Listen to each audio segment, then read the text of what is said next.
Ladies and gentlemen, welcome for our visiting lecture today. Everyone, those who have entered the room, we are about to begin, so please have a seat and make yourself comfortable. Good morning, ladies and gentlemen. Welcome to the Honorable Dr. Mohammad Kazem Chamran. As a lecturer and research, City University, Faculty of Information Technology, PTIC from the City University of Malaysia, and also our participant today. Is it indeed a pleasure to have all of you on this memorable occasion? I would like to thank God for gathering us here in visiting lecture program regarding 5G communication by use of AI and smart farming by use of IoT in 5G network. Before we begin, please allow me to read our agenda this afternoon. First, there will be start class presentation by Dr. Mohammad Kazem and continue with the Q&A session and time for take a picture and in closing. And also this session is being live streamed on Universitas STEKOM YouTube channel. Okay, for Dr. Mohammad Kazem, you can start this class today. Thank you. Nice session and for take a picture and in closing. And also this session is being all right, good afternoon, everyone. Just let's confirm whether you can hear me or not. Thank you. Nice session for take a picture and in closing. And also this session is being all right, good afternoon, everyone. Just let's confirm whether you can hear me or not.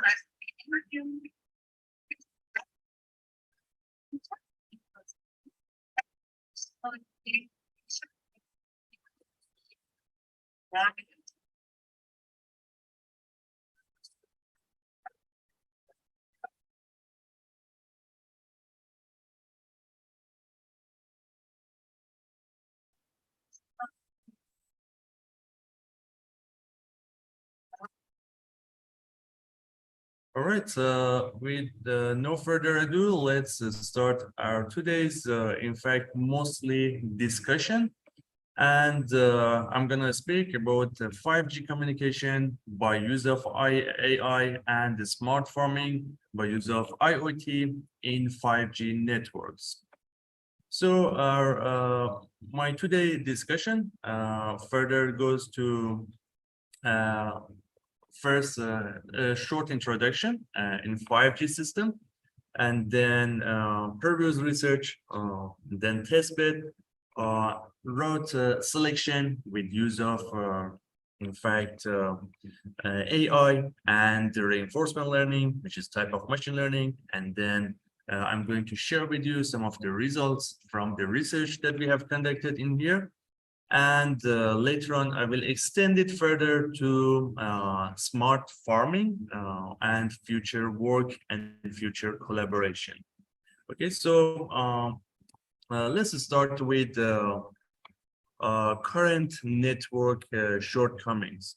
So at the moment, in current network, we have lack of, D2D type of support and communication. So let's say if two people, they are next to each other and want to communicate, it goes through a microcell base station, and it's creating network traffic, and they would be able to communicate once the signal reach to the for instance base station, and again comes back to the neighbor, and it creates a handshake. We call that handshake, and then the communication.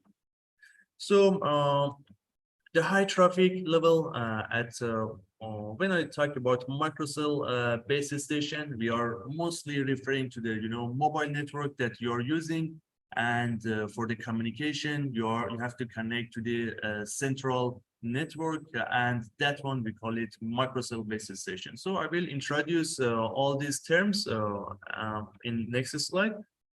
And then the other shortcoming is the low efficiency of white space utilization. All these shortcomings together can create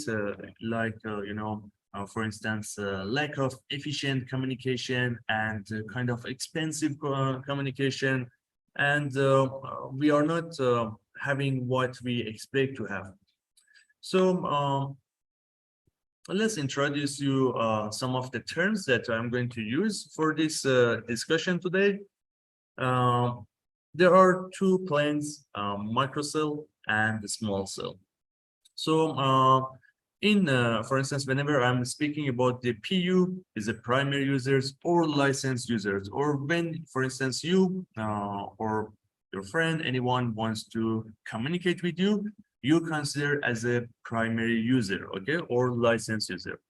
And then for those who they want to, in fact, use the network, for instance, gap or network white space, and whenever for instance, at night, let's say no one used the network, then network is more free and more available, right? So whenever a user, an unlicensed user, want to use the network, then we call it secondary user and refer it as SU. So whenever I'm talking about the microcell, is a wide range of cell size with high power antenna. And normally they are in the center, on the top of kind of can be a hill or in the center of city, and they are reaching, in fact, reaching out to the higher proximity and kind of range. And then for the small cell, it's low power antenna with shorter range. So as for femtocell, they are even smaller and within small cell range, and they have a very short range, and they can be used as, for instance, base station as well. Then if I talk about the heterogeneity, we are referring to different resources, such as, for instance, bandwidth, energy, different processing power. So all this we are referring at heterogeneity, the differences between the devices and in the network. As for instance, proactive, when delivers the route info, for instance, prior to the request. So let's say we have a node, we have a source node, and this source node wants to access or wants to set up a communication with another node. So before this communication takes place, this node can start searching, right? So that searching beforehand is proactive type of activity. And then when we talk about reactive, is the on-demand type of communication. So in the small cell, we have devices with short range and low power, which called, as I mentioned, femtocell nodes and base station. And these are unlicensed users or secondary users, and exist in the network and trying to utilize the resources that belongs to licensed users or primary users. And having this variety of nodes and base stations with different power, as I mentioned, all those different range and different bandwidths, we call them heterogeneous. So when nodes in the network wants to communicate, if the central controller provide information and decide, then it's a centralized and called proactive. And then if nodes search for available resources and it is distributed and called reactive type of nodes and activity.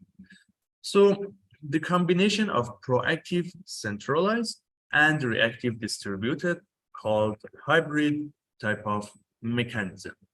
So when I talk about a hybrid, it means we are trying to implement two mechanisms, which is centralized and the other one is distributed. So 5G has some challenges, and it would be, for instance, the exploration and utilization of licensed channels as primary users are randomly occupying, channels, and they are dynamic. So whenever they want to, for instance, whenever you want to talk with your friend, you use your phone, and then you're using these channels to do the communication, right? And other times that, for instance, at night, when most of the people they are asleep, these channels, they are mostly available, and we have less users in the network. And that's when we call, for instance, white space in the network. So providing access and resources to secondary users and having different nodes and base station, making network heterogeneous, right? And the ultra densification, for instance, all these nodes, and for instance, we have, mobile, we have telephone, we have TV, radio, and then even when the base station or communication takes place with different frequencies, all of them, they are within the network, and there is a very highly dense network that we are trying to, in fact, utilize it. So in this research that I'm sharing with you, we have some contribution and some achievements. First is the feasibility of multi-hub transmission in a centralized yet distributed platform, and we created like we get the results, and we had like we measured the end-to-end delay, which I will explain to you later, and then packet delivery ratio, and we measure all those. Then enabled source nodes, or for instance, let's say we have a device that wants to communicate with another device. As I mentioned in the beginning, let's assume that there are two neighbors, that they are very close to each other. Even if they turn on their Bluetooth device, then they are able to, find each other and set up a sort of communication. So it means they are in a very close proximity. And these neighbors, if we still want to communicate, for instance, you and your friend, you are just like, let's say 10 meters away from each other, or you are in the class now and you want to communicate with each other through the phone. And this communication goes, all the way to the central controller, and central controller has to find your friend and then shake hand and then approve that the communication is set up, and then your friend can send a message and comes back to you. So as you see, there's a long range of communication goes while you and your friend just sitting side by side beside each other in a very close proximity and very close range. Okay, so this means the current network has some inefficiency and some kind of shortcomings that we have to address. So we have used like D2D direct communication, and we try to set up communication, and we put some scenarios. We say whenever two people or two nodes, they are in close proximity, they would be able to set up the direct communication without going all the way to central controller or microcell base station and come back, sometimes miles away. So if these two people, for instance, you and your friend, you were not able to set up any communication, then in that case, we are saying, all right, we are going back to the traditional way, which is trying to set up communication with microcell base station, with centralized base station, and continue from that aspect. So in this research, we have used, artificial intelligence, and we added machine learning. We have facilitated the source nodes to learn when we are setting up communication. So let's say now, for instance, you want to communicate with your friend, not 10 meters, but around maybe 50 meters away. So in that case, your like, let's say your direct communication, maybe your Bluetooth or whatever sort of communication you use, is not really suitable to reach directly. So what you do, there are some people in between, for instance, you are in this class, your friend is in another class, and there are some people in between. So what's happening is that your device start to go through other devices, other people devices in between, and try to reach to your friend without using the central controller, or without using to reach to, you know, base station, which is miles away and very far, and use too much energy and use too much, for instance, battery from your cell phone. So we want to avoid that. We want to create a direct type of D2D communication. So whilst this type of communication happening, your device start to learn. And let's say the source node, which is mentioned as an example, is your device, start to learn, okay, from which nodes I went and I reached to, for instance, this person to destination, and they are learning. So maybe one time they go from one direction, and next time they go from another direction, and the best direction would be they try and they learn it, and they save it in the system, and more frequently use the more efficient way of communication. So when the communication takes place between nodes, transmission and reception goes through antenna and blocks. You know, we have different terms that people's, for instance, from electronic departments, they are more familiar. I'm not going to focus on that part. But for instance, you know, wide bandwidth transceiver, or WBX, or converter, or kind of field programmable gate array, FPGA.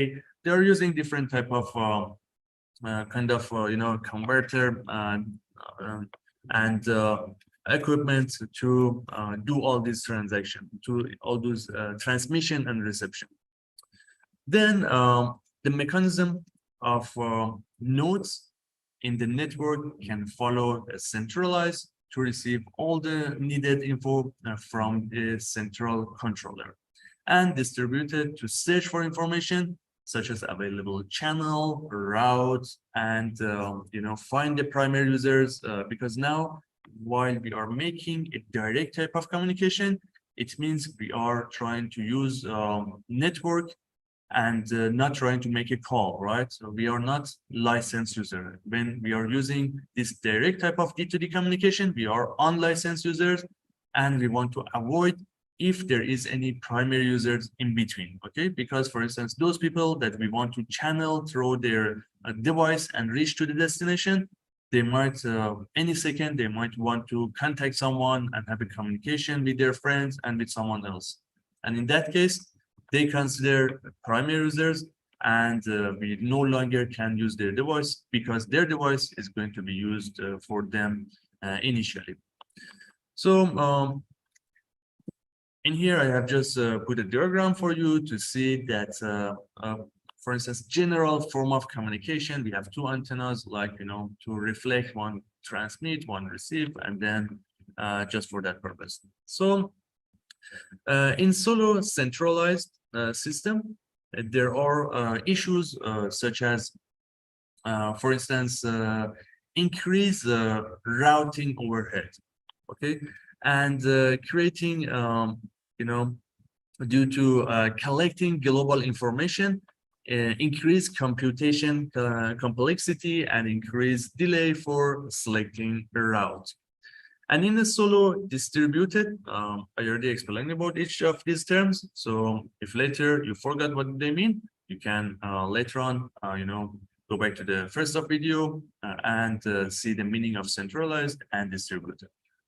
So now we want to discuss that if we have a network that's only using, you know, centralized manner, then in that case, we have some issues such as, you know, for instance, increased routing overhead, and we have like increasing computation complexity and increasing delay for selecting a route. And if we just have a distributed kind of mechanism, and then as a solo distributed system, there are also issues such as increased routing overhead again, and that's due to exchanging route info, lack of global info, and close interval issues. So when I say lack of global info means, for instance, in a distributed mechanism, the source or your device start to search, you know, for any available neighbor nodes to create a route to reach to the destination, which is your friend. And doing that also taking times, right? So because your device has to start searching, and then between all those nodes it has to find the best one, and then for instance, route with the least number of nodes, because for instance, if there are 10 nodes in between, that's not a good communication. So we normally saying that the nodes in between or intermediate nodes, they have to be less than 5. Okay, so that's the kind of general kind of rules that we are trying to apply. Not more than 5 intermediate nodes to have a good quality communication with the destination. So on contrary, we have a hybrid mechanism that offers, a partially centralized and distributed. So that's what we want. The centralized offers network-wide information such as base station and available channels, and is able to set up a backbone link proactively. So I mentioned already what's the meaning of proactive and reactive. So when I say they are able to set up a link proactively, means they can set up a communication route, for instance, before we even ask for it, right? That one is for backbone, and for instance, to back up the system in case you could not set up any sort of communication, or for instance, the nodes, intermediate nodes, they were very busy, so you could not reach your friend from those devices. Then that's the time that we are using the backbone or backup type of link. So by doing that, by using this sort of communication, it offers more dynamic sensing and the route selection, and also help to offload the traffic that's naturally and traditionally goes to base station. Because previously, whenever we wanted to contact someone, message someone, we call and it was going to central controller. Central controller was finding your friend, and it was connecting us to each other, even though we were in a very close proximity. But now we want to avoid that, and we want to reach to our friend or to the destination through those intermediate nodes. So how to deploy both mechanisms, right? For instance, we had centralized and we had distributed. So the centralized is deployed in the control plane, and the distributed is deployed in data plane, and together they are creating a hybrid mechanism, which is the our mechanism. We have created this and we have tested. So there are two type of traffic offloading. One is centralized and the other one is distributed. In centralized, or let's start from the distributed. Okay, in distributed, traffic is offloaded from a highly congested base station to base stations with less congestion. All right, so with let's say we have some, for instance, base stations that are very busy in the center of city, and thousands of people, they try to communicate, but they're very busy. But there are some other base stations that they are less busy. They are maybe in a corner, in somewhere far away, not in the center of city. So less people are trying to communicate, and they're more free. So that's one of the cases.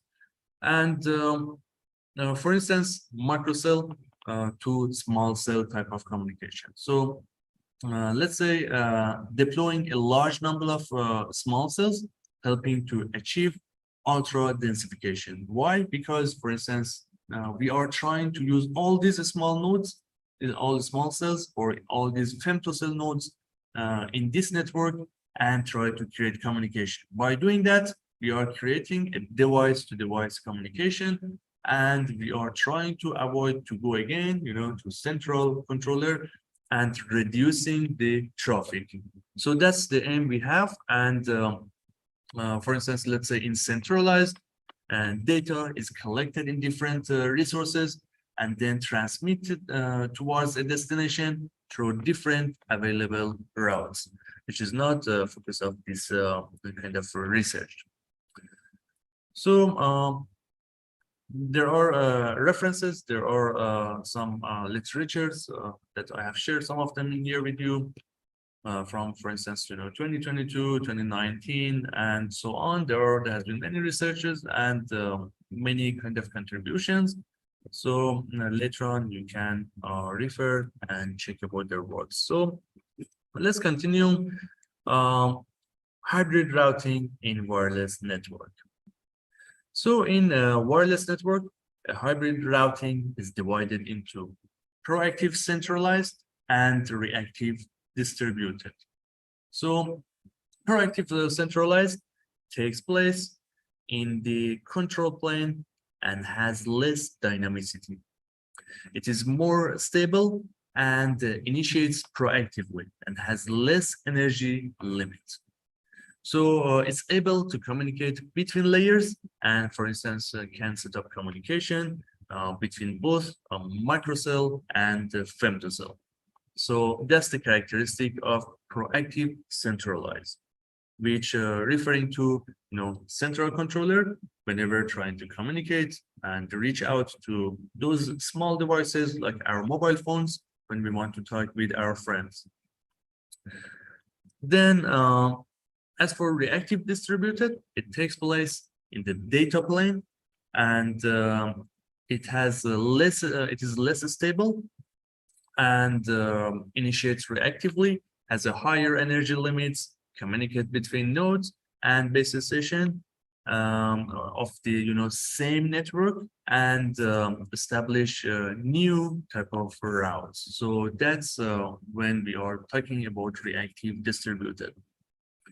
So the other thing I'm going to discuss just briefly is a reinforcement learning, or RL, which is a type of machine learning.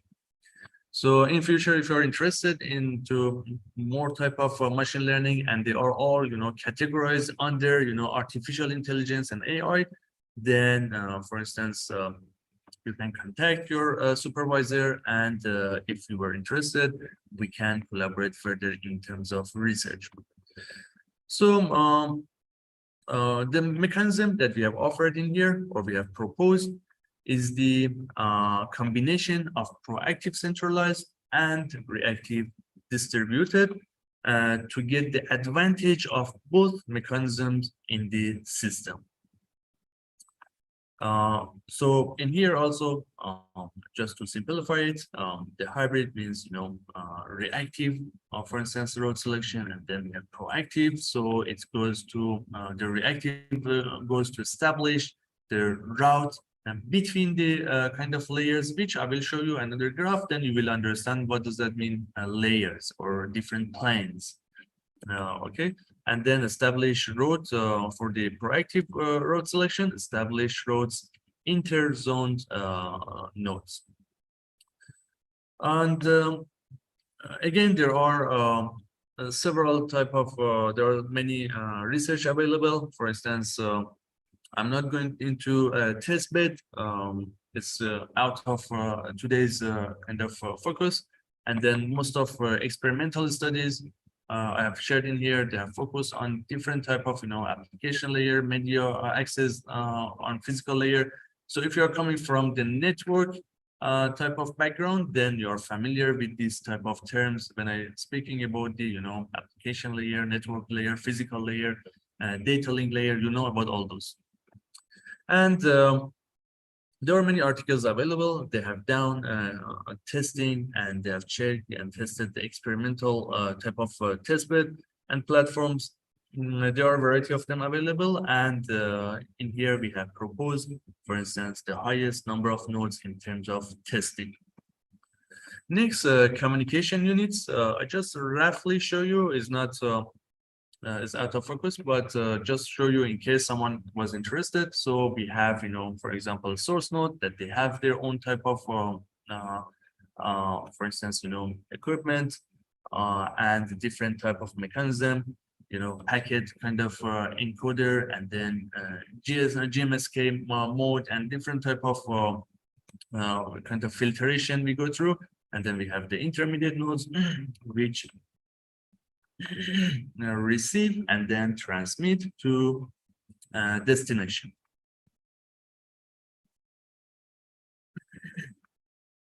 All right, so D2D communication with and without a switch, which is not our focus. I just show you in case someone was interested, and to make the presentation and this discussion more complete.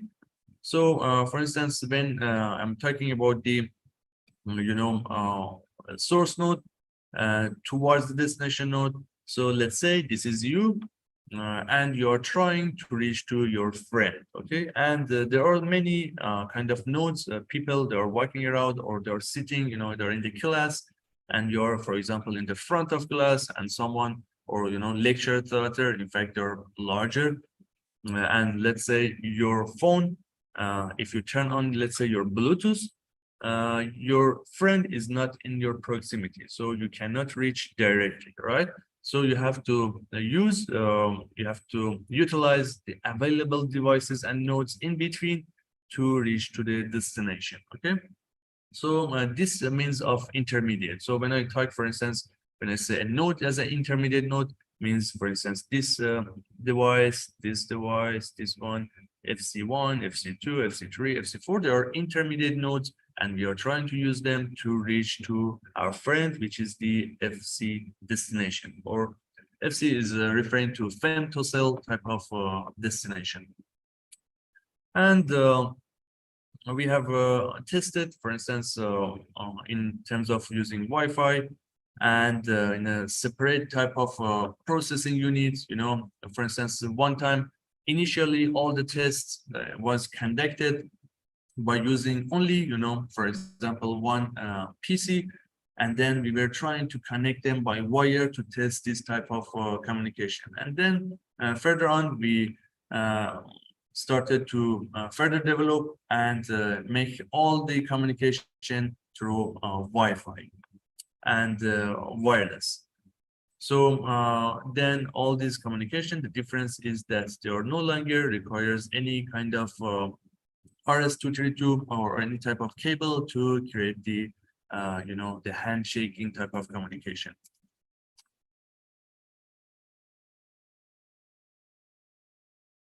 So the D2D communication consists of software processing delay and hardware processing delay. So there are always some delay, when we want to create communication, when we want to, for instance, reach to first node or first intermediate node, and then the first one connect to the second one, and second one to the third one. So these things always, they have, some delays, and they're creating delays. And that's why I mentioned, we do not want to test for, more than like five is the maximum type of intermediate nodes, because more than that, the delay will increase and is not meeting some standards, IEEE kind of standards. So we have used a less number of intermediate nodes to keep the quality and lower down the delay. And in here, software and hardware processing delay in D2D type of communication, I'm just showing you that it comes, for instance, when we talk about delay, it's a software delay, it's a hardware delay, it's a processing delay, the combination all for each node combined with the, for instance, when reaching to the next node. So next node also, it has to process and receive, then transmit. So all these creating, delay plus another delay plus another delay, and increase the overall D2D and end-to-end delay.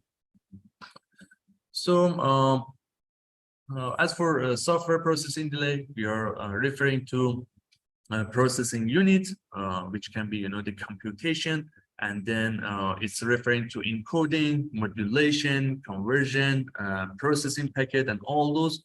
And when we are speaking about the hardware processing delay, just for your information, we are talking about the, converting electrical signal to RF type of signal, or for instance, propagation through the antenna. And those are the hardware processing delays that we are referring to. So for the first kind of testing and the first test bed. In fact, we have used like 6 nodes, and out of 6 nodes, as I shown you in the previous figure, we have 4 intermediate nodes. And the maximum number of intermediates can be deployed between source and destination. Then, for instance, cannot be more than 5, as I mentioned. So, yeah, in this figure, you can see the source node and transmitting the data stream to destination node. So in here we have like all these intermediate nodes, and this one is the microcell base station, or the base station that we are talking about, for instance, in a long miles away. And if we are not able to set up a communication through these devices in between, then we have to go and use this type of the old-fashioned type of communication, which goes mile away to central controller and then reach to our friend, which is the destination. And that's why you are seeing that this node is able to reach out, even though this, for instance, node has a proximity frequency. This one is whenever they want to create a direct or D2D type of communication. So for this node to reach out to this node, they have to be within proximity. That's why their signal range reaching to each other. And for instance, the FC1, FCS, the source node goes to the first one, then second one, then third one, all the way to reach to destination. And if this one could not be set up, then they go to backbone link. We call that backbone link, or microcell base station. So next, let's look at the D2D communication and testbed.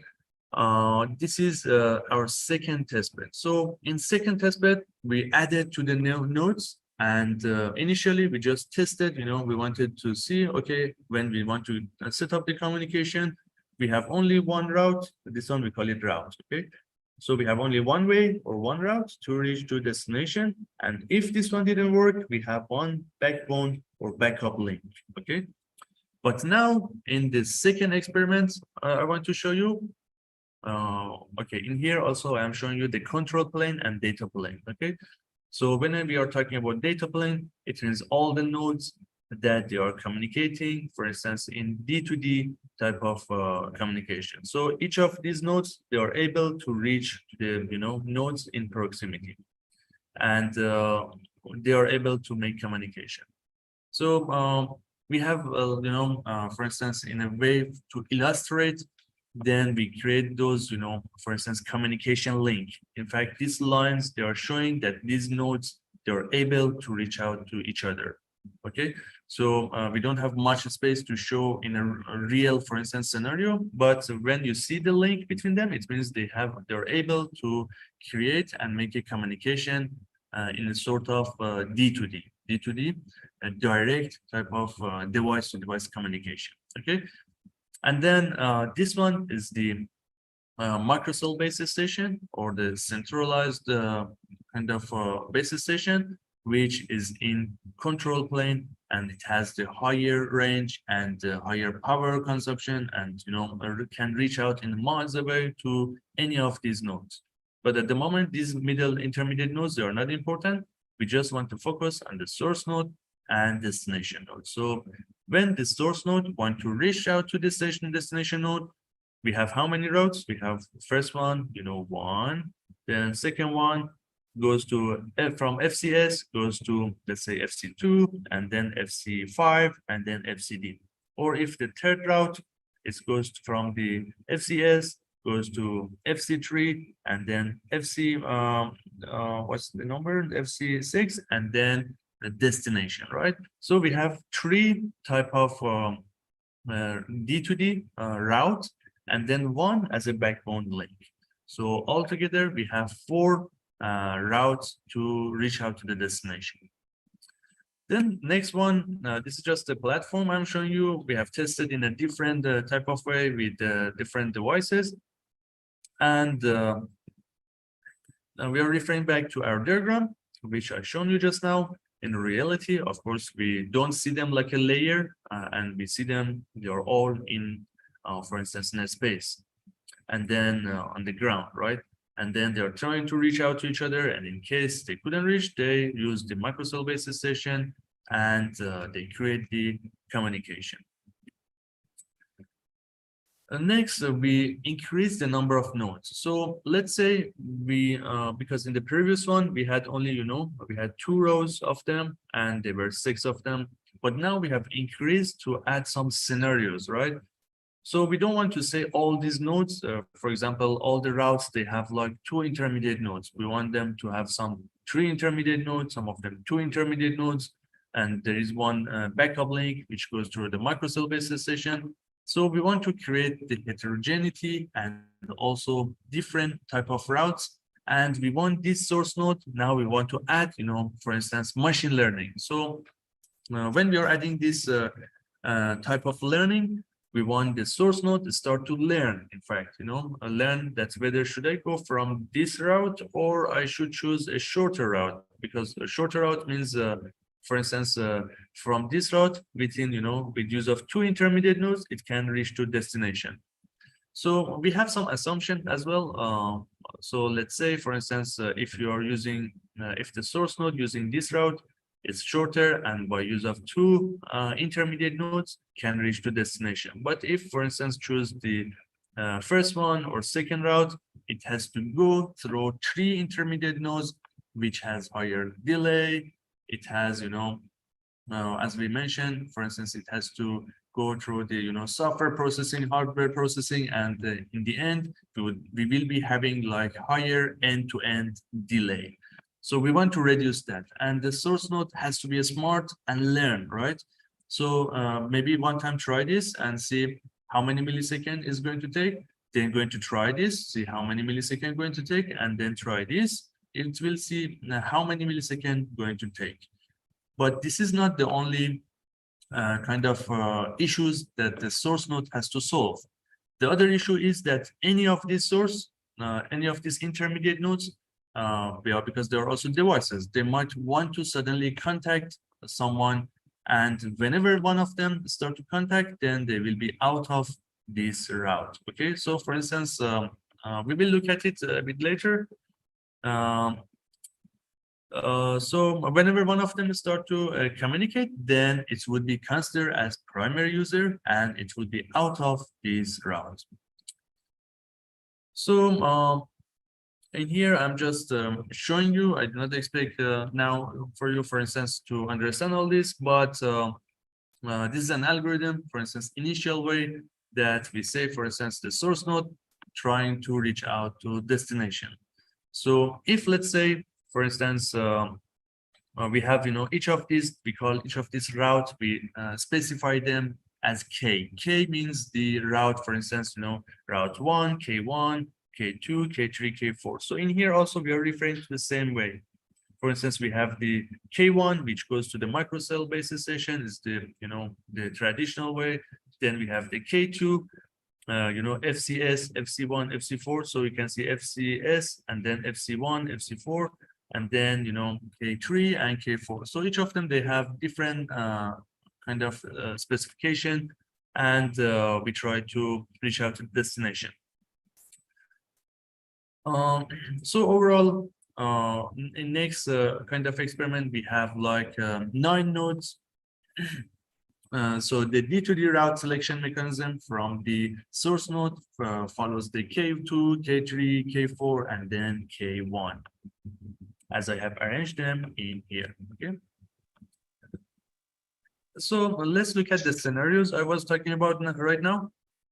In scenario 1, let's say one of these devices wants to contact his friend, and by doing that, they would be out of kind of a route. So when, for instance, let's say these 3 nodes, they want to communicate, and all of a sudden, they would be out of this route, and this route would be unavailable to source node. So at this scenario, source node can choose one, for instance, from this route, or from the down one, or from the top one, which is the traditional one.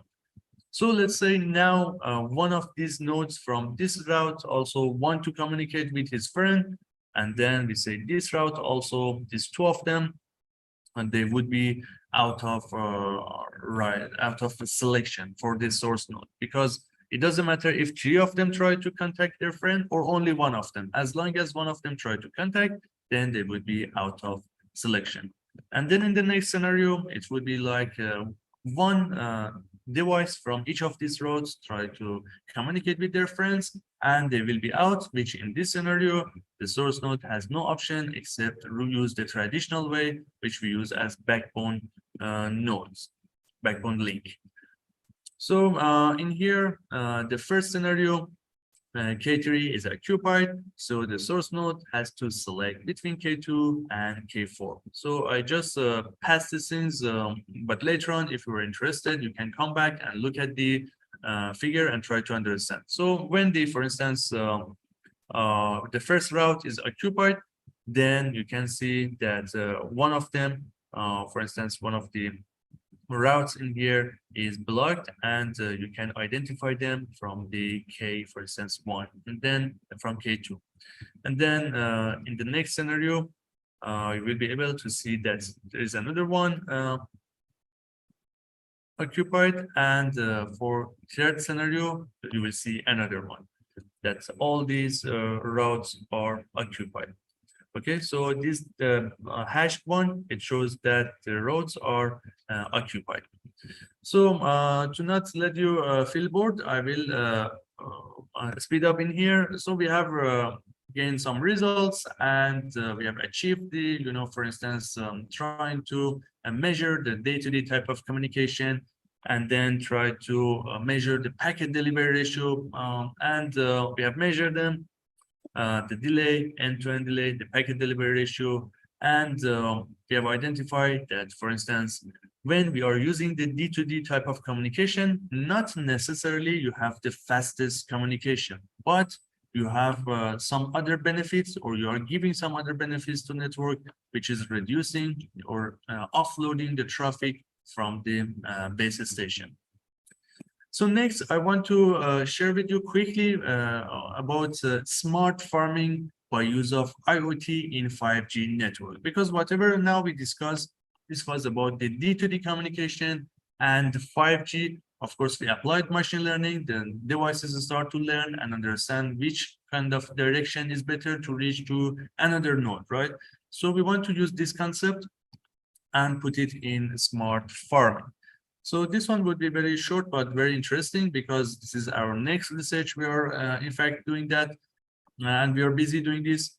So in this research, smart farming refers to, application of emerging technologies such as the Internet of Things, IoT, and 5G connectivity in agriculture, and try to optimize, the crop and livestock production, minimize the resource wastage, and improve overall farm efficiency. So IoT in a smart farming involves the deployment of various interconnection devices, sensors and actuators throughout the farm to collect and transmit real-time data on environmental factors, crop growth, like livestock health, and equipment performance. So when combining or when these technologies combined with high speed and low latency capability of 5G that we're discussing right now,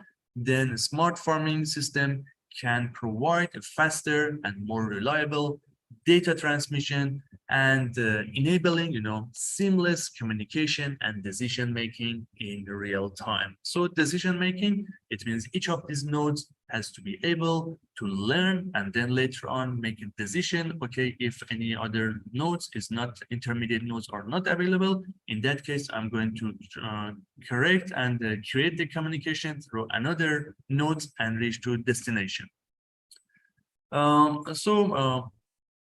We continue with, for instance, this research. We try to apply, artificial neural network. We call it, shorten it as ANN, and It has various algorithm and models such as Almeida's algorithm in delta bar, delta, and other types. So part of deep learning, and it's used based on for instance, the previous research. They were using the image processing for detection and identification of disease in plants and fruits. So the benefit of deep learning over other type of learning in this field is due to the power of receiving large complex data and the capability of finding and handling the non-linear relationships. So not all MLs or machine learning algorithms provide capabilities such as learning tasks, which is very important for hydroponic referring to for instance these smartphones, and we're trying to in fact grow them in greenhouse. So they are very important to hydroponic type of agriculture. So ANN, artificial network neural network algorithm, has three for instance layers in this case. And I'm not going through the those middle layers, hidden layers, those kind of things, but I just have roughly shown you to say our direction and show you the way that we are trying to continue our research for this new field. And of course, there are many kind of similar project has been done, but we are of course having our own kind of novelty, let's say, and we are trying to propose kind of data bank for this kind of hydroponic systems. So in our system, it's similar to what I'm showing you in here, not exactly the same, but it's something similar. So we have done this research in our university, and we are actually continuing to doing this to pursue this research. And we have, for instance, solar panel. Then we have used the 3D printing. One of our colleagues is very, for instance, kind of expert with the use of 3D printing. So he has even designed this, for instance, the whole structure, that how many, for instance, we are trying to grow broccoli, right? So broccoli. So we are trying to put like 50 broccoli in each of these standing vertical bars.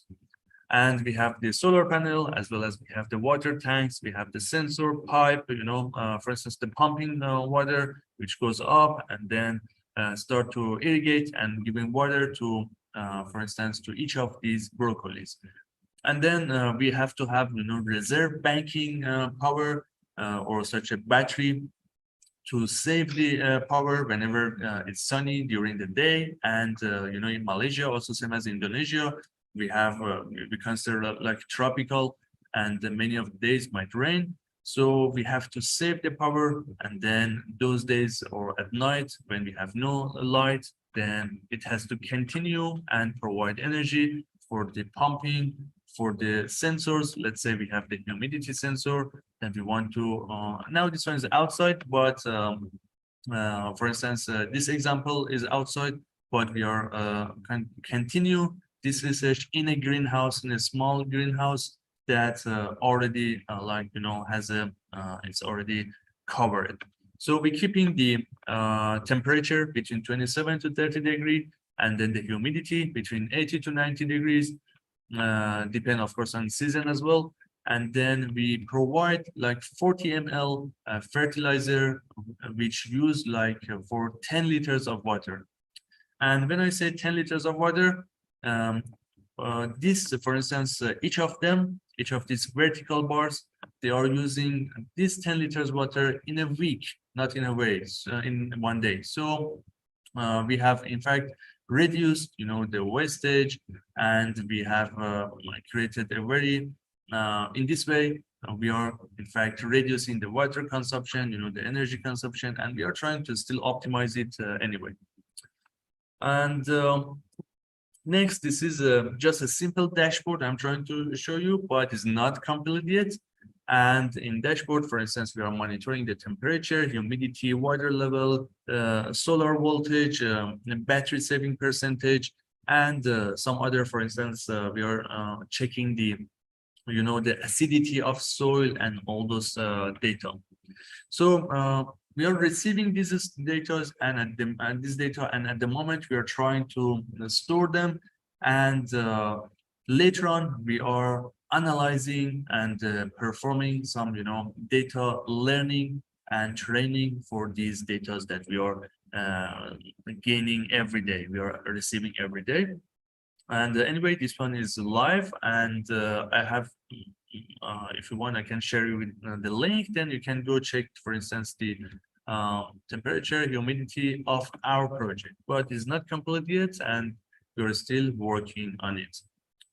So I'm going to summarize my all this discussion. We have potential for future collaboration. So in terms of 5G, we can extend this, for instance, research by adding more number of nodes, base stations, and having more powerful processing and computation capabilities. Now, all that can be done, or can investigate and study this research from different layers, because we have used network layers, so it can be from different layer, physical layer, and other network layers. So as for the smart farming, more number of sensors with higher accuracy, because whatever we have purchased, they are just a medium range, medium price, and they can improve, of course, when we are improving the sensors, improving the equipment, as well as data processing, data bank features, and global supervision and mechanism. All those can be improved. So I'm just sharing some of the publication we have had and the references, and I'm available for any question if you might have. Thank you.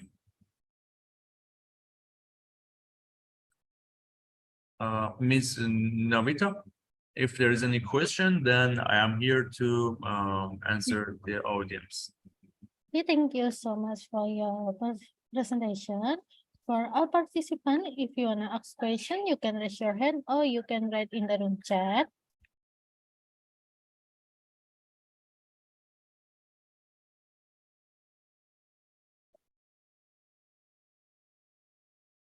Someone asking about the presentation slides. Yes, no problem. I can share that with you. I'm from City University and you are from STEKOM University. We are going to have collaboration and communication, and we continue this communication. No worries. If you have any question, you can even drop me an email and you can ask your question, or if you're interested in kind of joining us in continue any of these research directions, you're very welcome, and we are available and open to do the research collaboration as well. Okay, thank you so much. And we have the question from Mr. Faiz already in the Zoom chat. In the context of technological convergence, how can 5G replace or coexist with early technology such as 4G? And to what extent can artificial intelligence optimize this transition? Thank you. All right, very good question. So in fact, we are leading and we are moving towards 5G. So I was in a trip, I visited Korea, South Korea, and then I was seeing the part of city that they have implemented the 5G, right? So your phone, if you have, for instance, if your phone also has the capabilities of 5G, then it's not really something that you feel it. But for instance, whenever it's using 5G, then sometimes you might see the antenna logo, from 4G or 4GA is changing to 5G. So that's the meaning. There are still some part of research that remaining. For instance, someone was asking regarding the security, because when my device is the intermediate for another user, then how secure is that? So there are some kind of concerns that still We have yet to come up with the solution, and the scientists and researchers from all over the world, South Korea, USA, Malaysia, other countries, Indonesia, we are all working on it, and we are trying to come up with a very final and compact solution. But at the moment, we are still, working on it. We are testing from different aspects. We are testing different features. Let's say our kind of focus, it was on network layer. Then there is another research that they are focusing on the physical layer. And this kind of research goes on and on, right? Until it's get mature and come up with the final package, which in that case, everyone can use it. But now is more into, testing different part of cities, different features, and not yet complete and cannot mention any time that when it's going to be there implemented. But we would expect like within few years, maximum few years, people mostly they would use 5G. Thank you, sir. You're welcome. Thank you for answering. And then we have another question from Mr. Rendra. How can we ensure that the use of artificial intelligence in 5G network not only benefit the large number of connected users, but also accommodate the needs of wider society, including rural or remote area? Thank you. All right, so the question is that the use of artificial intelligence in the 5G network, of course, not only benefit, for instance, those connected users, also accommodates the needs for wider society. Definitely, because the implementation of, for instance, artificial intelligence. In this case, we are saying that source node. Source node is not referring to any specific node. So any node in the network can be a source node, right? So now, for instance, you want to communicate with your friend, then you are the source node. Or when I want to communicate with my friend, I am the source node, okay? So all the devices in the network, they are going to have, even now our phones for, in many terms, they have already AI, but we are not noticing it. For instance, when you're going to browser, when you're using many of the, features of your phone, it's already implemented with AI. Even when you do your online shopping, all those, they still have AI. But in terms of communication, when you're mentioning, for instance, for the rural, it's not specific to like city people or, for instance, those living in capital city or in a congested city. It can be anywhere with, as long as anyone that's considered source node. Okay, so source node would have AI, and they would be able to use this feature in the network.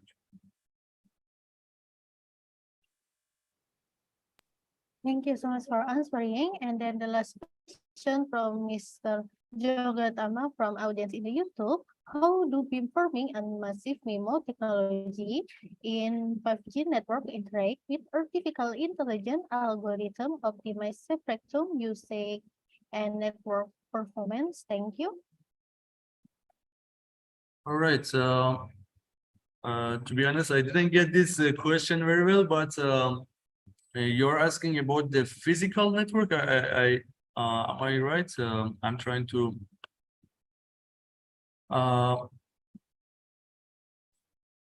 The last question, I'm still trying to understand. Is it regarding the beamforming? And which question is that? Can you repeat the question? How do beamforming and massive MIMO technology in 5G network interact with artificial intelligence algorithm optimize spectrum usage and network performance? All right. Optimizing spectrum. Okay. Definitely. All right. So this can be studied and look at from different perspective. Okay. So if you're looking at from the network layer, then yes, for example, we are looking at the, let's say, end-to-end delay, how we are using those routes, and then, for instance, for each of those delays, and then, for instance, when we are saying the primary users, they are having occupying a channel, right? So Then, for instance, when they are not in the network, then that channel data spectrum is free. So optimizing data spectrum, it means we have to optimize the way that we want to conduct this communication from source node to destination node. So one of the way is traffic offloading, okay? So by offloading traffic from the network, it means that we are utilizing the white space in the spectrum, okay? And by doing that, we are in fact reducing the cost. We are not talking about the price much now. Is not when I say talking, for instance, reducing the cost is not necessarily the price. Is sometimes utilization of the network. For instance, we do not need to use the primary channels to reach to destination or to the destination node. So by in fact, utilizing the D2D type of communication and implement it in the system, then we already optimizing the, for instance, utilization of white space and spectrum. So I hope I have answered your question, as well as artificial intelligence. So definitely there are many nodes in the network. And when, for instance, a source node wants to reach to destination node, this source node has to be able to learn, all right? So learning, it means, for instance, one route might have like 5 intermediate nodes, then another one might have 2 intermediate nodes, which equal to less end-to-end delay and faster communication. So the device has to be able to learn and set up the communication from the 2 intermediate nodes. So that's referring to artificial intelligence, which we have implemented.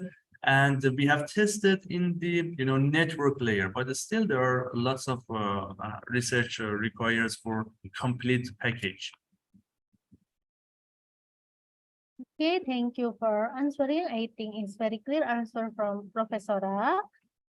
Before I close this event, please, I will go to the next session for them take a picture. For our participant, please open your camera. I will take a picture on the count of 3. 1, 2, 3.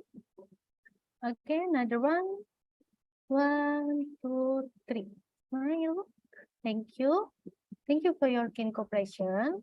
Finally, we come to the end of visiting lecture today.